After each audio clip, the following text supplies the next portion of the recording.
In this world, we're all so caught up in our own heads. It's easy to lose sight of what's real.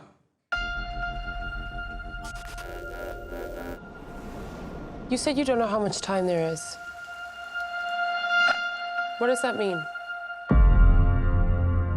It's important that you realize there is a small medical procedure involved. Sorry for a game? I didn't expect to find myself living in the future, but here I fucking well am.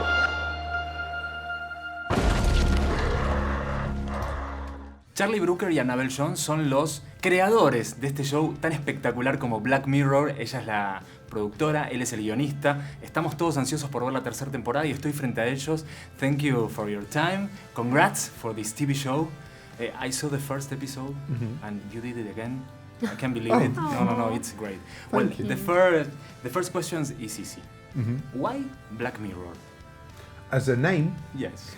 Well, two reasons. One was because it's a screen. When a screen is switched off, an iPhone, a smartphone, or a TV or a monitor is switched off, it becomes a kind of black mirror. That's one reason. And the second reason was I thought it sounded quite cool.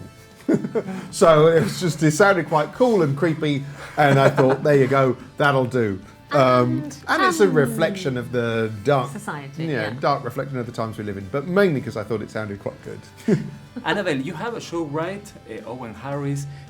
Can you tell me another set of directors for the third season? We have an amazing group of directors who've each taken one individual film for the season. We have Joe Wright, who Atonement, Pan, I mean, a master at setting, a visual, a look. We have Jacob Verbruggen, a Belgian director who did The Fall in the UK. I don't know if you saw that. Yes, The Fall is great.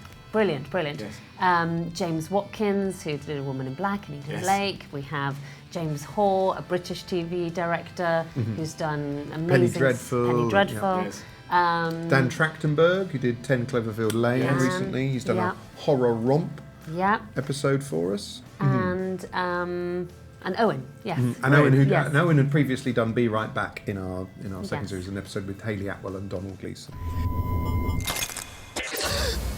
You know who I am? I can't remember who I am.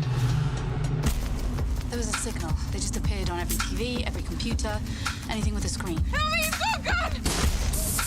What's wrong with those people? Why are they helping us? Almost everybody became onlookers. Please help me! What are we gonna do? There's a signal.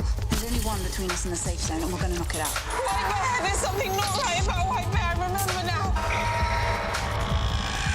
Charlie, White Bear is my favorite episode of, ever.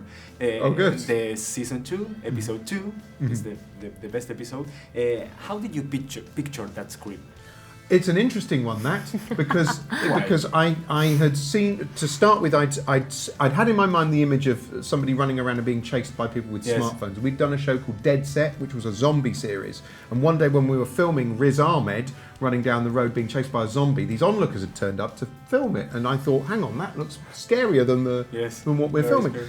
So that was what was in my mind, and I'd originally come up with a story which was which didn't have the twist that White Bear has in it. You know, in White Bear, they're telling her a story about what's happening. That was the story originally, and I'd written it up. It was about a sort of visual virus that spreads and turns people into these dumb voyeurs. And then we were looking for locations. We were looking where we were. We were on an air base, so it was quite late in the day, and we're like, well, we could film here with this garage and there's these houses here, but we'd have to not look over here because there's a big fence surrounding the whole thing. And I thought, hang on, a big fence surrounding it. What if it, hang on a minute, and it was like a moment like that where I thought, oh, that's much better. It's not happening. It's not happening. And so it was a penny drop moment like that. It was really late in the day that it got checked. It was terrifyingly late in the day, but I got all excited because it was clearly such a better story. I got very excited about it. In the near future, can we live the Black Mirror reality? We are living in the Pokemon Go world, so. So what the challenge for us is to be 2 steps ahead, and I think there's enough.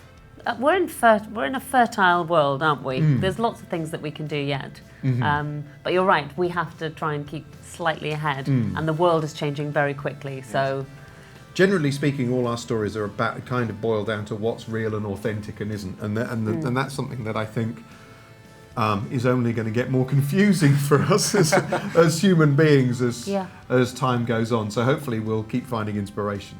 Okay, thank you very much. Thank you. Oh. Thank you. You ready? If we drill down into the numbers, you have got a solid popularity arc here. No one is this happy. A 2-year-old with a fucking balloon isn't this happy. Singularity is when computers learn to outsmart man like women did years ago. You are so adorable. We're genuinely empathetic as a species. We don't actually really want to kill each other. Gotcha.